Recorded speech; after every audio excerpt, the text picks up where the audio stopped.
నమస్తే. ప్రస్తుతం మనతో సీనియర్ జర్నలిస్ట్ దాము బాలాజీ ఉన్నారు. ఆయన ఒక విషయం అడిగి తెలుసుకుందాం. నమస్తే సార్. నమస్తే సార్, ఇప్పుడు ప్రస్తుతం కృష్ణా వాటర్ గురించి ఒక రకమైన వివాదం జరుగుతుంది. అలాగే ఇప్పుడు సీఎం జగన్ కూడా దీనిపైన మాట్లాడారు. ఇప్పుడు సీఎం రేవంత్ రెడ్డికి ఒక ఛాన్స్ దొరికింది అనుకోవచ్చా మాజీ సీఎంని తిట్టడానికి? ఆల్రెడీ ఇప్పుడు ఏంటంటే తెలంగాణ సెంటిమెంట్ మీద పేటెంట్ ఎవరిది అనేది ఇక్కడ రంగంలోకి వచ్చింది. మొన్నటి వరకు పేటెంట్ తెలంగాణ సెంటిమెంట్ మీద పేటెంట్ కేసీఆర్ది. ఆయన అనుకుంటే తెలంగాణ సెంటిమెంట్ని ఎప్పుడైనా రెచ్చగొట్టగలడు, ఉద్రేకతలను క్రియేట్ చేయగలడు, మళ్ళీ ఆయన అనుకుంటే తగ్గించగలడు. అటువంటి ఒక మంత్రశక్తి మాయాజాలం ఆయన దగ్గర ఉన్నింది. ఇప్పుడు దాన్ని రేవంత్ రెడ్డి లాక్కుంటున్నాడు. రేవంత్ రెడ్డి వచ్చి ఈ పేటెంట్ నీది కాదు నాదే అని ఈయన చెప్తున్నాడు. అసలు తెలంగాణ ముఖ చిత్రం నుంచే మిమ్మల్ని తుడిచిపెట్టేస్తా అని కూడా మొన్న అసెంబ్లీలో రేవంత్ రెడ్డి మాట్లాడాడు. సో ఈ కాంటెక్స్ట్లో మొన్న ఒక ఆరోపణ ప్రధానంగా రేవంత్ రెడ్డి ఏం చేశాడంటే, కేసీఆర్ తెలంగాణ ప్రజల ప్రయోజనాల్ని పణంగా పెట్టి అక్కడ కొన్ని ప్రాజెక్టులకంతా కూడా జగన్ను పిలిచి ఆయన ప్రగతి భవన్లో భోజనం పెట్టి జగన్ మాటలకి లొంగిపోయి జగన్కి అప్పనంగా వాటర్ అప్పగించేశాడు. రాయలసీమని రతనాల సీమగా చేస్తానని కూడా కేసీఆర్ అన్నాడు.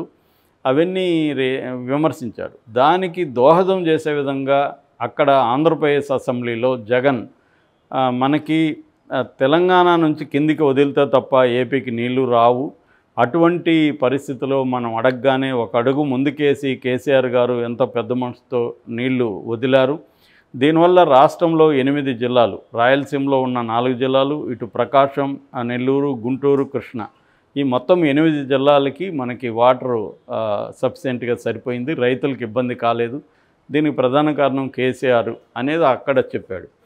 సో అసలు ఏంటి ఈ రాజకీయాలు అనుకున్నప్పుడు దీనివల్ల ఇప్పుడు అనేక కాంప్లెక్స్ ఇష్యూస్ బయటకు వస్తున్నాయి. ఫస్ట్ తెలంగాణలో కనుక చూసుకుంటే, తెలంగాణలో రేవంత్ రెడ్డి వాళ్ళు నిన్న తెలంగాణ ప్రజాభవన్లో ఎమ్మెల్సీలకి ఎమ్మెల్యేలకి ఒక వర్క్షాప్ కండక్ట్ చేశారు ఈ వాటర్ మీద. ముఖ్యంగా కృష్ణా బేసిన్ అంటే పరివాహక ప్రాంతం అంటారు కదా, కృష్ణా నది పరివాహక ప్రాంతం, ముఖ్యంగా దక్షిణ తెలంగాణ ప్రాంతం.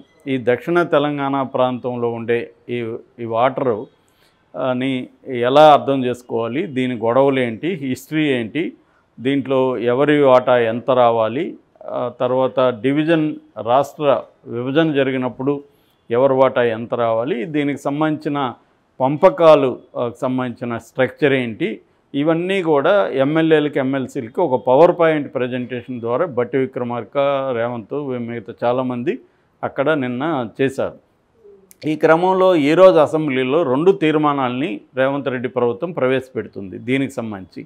ఒకటి, అక్కడ నాగార్జున సాగర్ దగ్గర సిఆర్పిఎఫ్ బలగాలు ఉన్నాయి, ఆ బలగాల్ని మేము ఉపసంహరించుకోకూడదు అనేది ఒకటి. రెండవది, తెలంగాణ వాటా తేలే వరకు కేంద్ర ప్రభుత్వానికి సంబంధించిన సంస్థలకి అధికారాన్ని అప్పగించాం. కేఆర్ఎంబి అంటాం, అంటే కృష్ణా రివర్ మేనేజ్మెంట్ బోర్డు.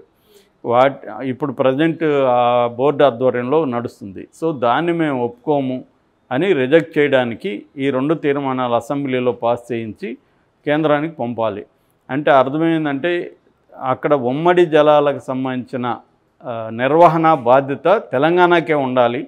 అటు ఆంధ్రాకి ఇవ్వడానికి మేము ఒప్పుకోము, కేంద్రానికి ఇవ్వడానికి మేము ఒప్పుకోము. ఆంధ్ర ఏమో మా దగ్గర వద్దు, తెలంగాణ దగ్గర వద్దు, కేంద్రం దగ్గర పెట్టుకోండి, మీరే మాకు డివైడ్ చేయండి అని వాళ్ళు అడుగుతున్నారు. ఇప్పుడు ఇదేమో ఇలాగ అంటే కేసీఆర్ని ఇరుకుని పెట్టాలి, కేసీఆర్కి ఈ వాటర్ కాన్సెప్ట్ని ఉపయోగించుకొని కేసీఆర్ని తెలంగాణలో బ్యాడ్ చేయాలి, బదనాం చేయాలనేది రేవంత్ రెడ్డి ప్రధానమైన కర్తవ్యంగా కనబడుతుంది. దీన్ని జగన్ ఉపయోగించుకుంటున్నాడు. జగన్ ఉపయోగించుకొని కేసీఆర్ ఇచ్చాడు అంటే అర్థమేమి, నేను కేసీఆర్ని డీల్ చేస్తే ఇచ్చాను అనే కదా అర్థం. కాబట్టి ఇప్పుడు ఏమవుతుంది, రేవంత్ రెడ్డి ఇలా మాట్లాడడం వల్ల తెలంగాణ నుంచి అక్రమంగా వాటరు ఆంధ్ర ప్రజలకి తీసుకుని వెళ్ళాడు జగన్ అనేది రేవంత్ రెడ్డి మాట్లాడుతున్నాడు. దానికి కేసీఆర్ కోఆపరేట్ చేశాడనేది రేవంత్ రెడ్డి ప్రధానమైన ఆరోపణ. ఇప్పుడు అక్కడ రాజకీయాలకు తీసుకున్నప్పుడు దీని మీద ఇటు చంద్రబాబు స్పందించట్లేదు, పవన్ కళ్యాణ్ స్పందించట్లేదు, అక్కడ కొత్తగా దుకాణం మొదలుపెట్టిన షర్మిల కూడా స్పందించట్లేదు. సో చంద్రబాబు స్పందిస్తేమో క్రెడిట్ అంతా మళ్ళీ జగన్కి వెళ్తుంది, స్పందించకపోతేమో ఆంధ్రప్రదేశ్ రైతుల పట్ల వీళ్ళకి ఏమి ఇంట్రెస్ట్ ఉంది చూసారా అని ఒక విమర్శ వైసీపీ నుంచి వస్తుంది. పవన్ కళ్యాణ్ ఏమో నేను ఆంధ్రప్రదేశ్ ప్రజల కోసం ప్రాణం ఇస్తా టైప్లో ఆయన ఉపన్యాసాలు మాట్లాడుతుంటాడు. ఇప్పుడు ఈ విషయం మీద అతని వైఖరి ఏందనేది తేల్చమని అడుగుతాడు, అదే అతనికి ఇబ్బంది. ఇంకా షర్మిల ఏమో ఇక్కడ కాంగ్రెస్ ప్రభుత్వం ఉంది, మరి జగన్ అన్యాయం చేశాడు రైతులకని మాట్లాడుతుంది, మరి జగన్ న్యాయం చేశాడని వీళ్ళకి అన్యాయం చేసి జగన్ అక్కడ రైతులకి మేలు చేశాడని రేవంత్ రెడ్డి చెప్తున్నాడు. మరి ఈ కాంటెక్స్లో ఆమె వైఖరి ఏందని ఆమె చెప్పట్లేదు. సో ఇది ఎంతకాలం ఎస్కేప్ కాగలరో చెప్పాల్సిన పరిస్థితి వాళ్ళకి ఏర్పడుతుంది. సో ఇటువంటి అనేక చిక్కుముళ్ళు దీంట్లో ఉన్నాయి. దీనికి బీఆర్ఎస్ ప్రభుత్వం ఏం చేస్తుందంటే స్వయంగా కేసీఆర్ రంగంలోకి దిగి రేపు నల్గొండలో ఆయన సభ పెడుతున్నాడు. ఆ సభలో ఆయన వైపు నుంచి వాదనలు చెప్పబోతున్నాడు. అసలు మొత్తం 811 టీఎంసీల నీళ్ళని ఇద్దరు పంచుకోవాలి, అందులో 299 టీఎంసీల వాటర్ మాత్రమే తెలంగాణకు వచ్చింది అనేది రేవంత్ రెడ్డి చెప్తున్నాడు. ఇప్పుడు అక్కడి నుంచి కూడా వాదనలు తయారవుతాయి. మేమెంత వాటర్ తీసుకున్నాం, ఇందులో ఎంత వృధాగా పోయింది, ఇవన్నీ కూడా రంగంలోకి వస్తున్నాయి. సో రెండు రాష్ట్రాల మధ్య ఇలాంటి ఇబ్బందులు ఉన్నప్పుడు ఖచ్చితంగా కేంద్ర ప్రభుత్వము కోర్టులో దీంట్లో ఇన్వాల్వ్ కావాల్సిన పరిస్థితి ఉంటుంది. ఎందుకంటే ఇప్పుడు రాష్ట్రాల ప్రయోజనాల కంటే కూడా ఆయా పార్టీల రాజకీయ ప్రయోజనాలే ముఖ్యంగా మనకు కనబడుతుంది. నిజానికి రాష్ట్రాల ప్రయోజనాలు అయితే ఇరువైపులా ప్రజలే ఉన్నారు, ఇరువైపుల రైతులు ఉన్నారు, ఉన్న వాటర్ ఇంత, దీన్ని మనం ఎలా పంచుకోవాలనేది రాష్ట్రాల ప్రయోజనాలను దృష్టిలో పెట్టుకొని మాట్లాడితే ఒక పద్ధతి. కానీ ఇక్కడ ఏమైపోయింది, అన్ని పార్టీలు దీంట్లో ఇన్వాల్వ్ అయిన అన్ని పార్టీలు కూడా మాట్లాడుతున్నోళ్ళు, మౌనంగా ఉన్నోళ్ళు, అందరికి కూడా రాజకీయ ప్రయోజనాలే ప్రధానం అయిపోయింది. ప్రజల ప్రయోజనాల కంటే కూడా ప్రతిదీ, అదే శ్రీశ్రీ చెప్పినట్టు కాదేది కవితకు అనర్హం అన్నట్టు కాదేది రాజకీయాలకు అనర్హం అన్నట్టుగా ప్రతి పార్టీ కూడా, ఇక్కడ ప్రతి పార్టీ కావచ్చు, ప్రతి పార్టీ నాయకులు కావచ్చు, ఈ వాటర్ ఇష్యూని మనకు అనుకూలంగా ఎలా ఉపయోగించుకోవాలి అనేదే ఆలోచిస్తున్నట్టుగా కనబడుతుంది. ఇప్పుడు అది పెద్ద ఎత్తున ఇది ఇష్యూ కాబోతుంది. తెలంగాణలో ఎన్నికల్లో ప్రధానమైన ఇష్యూ ఇదే కాబోతుంది.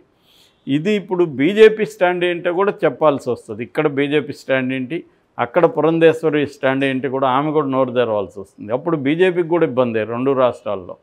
సో ఇలాగా రెండు రాష్ట్రాల్లో కాంగ్రెస్ ప్రభుత్వం, కాంగ్రెస్ పార్టీలకు ఇబ్బంది, రెండు రాష్ట్రాల్లో బీజేపీకి ఇబ్బంది. అక్కడేమో తెలుగుదేశం రేపు బీజేపీతో పొత్తు పెట్టుకుంటే దీని మీద తెలుగుదేశం పవన్ కళ్యాణ్ మాట్లాడాల్సి ఉంటుంది. ఓన్లీ అసలు మాట్లాడట్లేదు వాళ్ళు, కనీసం మాట్లాడాలి కదని ఆల్రెడీ అక్కడ నుంచి ప్రజల నుంచి డిమాండ్స్ వస్తున్నాయి. సో ఎందుకంటే జగన్ ఒక్కడే సాధించుకొని రాగలిగాడు అనేది సాక్షాత్తు తెలంగాణ ముఖ్యమంత్రి చెప్తున్నాడు కాబట్టి జగన్కి అక్కడ మార్కులు పడతాయి. ఎందుకంటే జగన్ హీరో అవుతాడు అక్కడ. నువ్వు ఏం చేసావు అనేది పక్కన పెడితే వాటర్ అయితే తేగలిగాడు కదా కేసీఆర్ని మేనేజ్ చేసి ఈయన చెప్తున్న ప్రకారం. సో దాన్ని జగన్ అసెంబ్లీలో ముందుకు తీసుకొచ్చాడు. అట్లాగే ఇక్కడ తెలుగుదేశం గతంలో రేవంత్ రెడ్డికి సపోర్ట్ చేసింది కాబట్టి ఇప్పుడు రేవంత్ రెడ్డికి వ్యతిరేకంగా స్టాండ్ తీసుకోవాలన్న పరిస్థితి తెలుగుదేశానికి అక్కడ ఏర్పడింది. తీసుకుంటే ఒక సమస్య, తీసుకోకపోతే ఒక సమస్య. తీసుకొని ఇప్పుడు రేవంత్ రెడ్డి మీద పోరాడదాం అంటే మళ్ళీ జగన్ని సపోర్ట్ చేసినట్టు అయిపోతుంది. జగన్ నిజంగానే వాటర్ తెచ్చాడనేది ఒప్పుకోవాలి వాళ్ళేమో అక్కడ ప్రజలకు అన్యాయం చేశారు, ఇక్కడ ప్రాజెక్టులకి అన్యాయం చేశాడని చంద్రబాబే యాత్రలు కూడా చేశాడు గతంలో ప్రాజెక్టులకు సంబంధించి. సో ఇటువంటి ఒక వాతావరణాన్ని రేవంత్ రెడ్డి స్టార్ట్ చేసేసాడు. రేవంత్ రెడ్డి కూడా తన కోసమే స్టార్ట్ చేశాడు అది.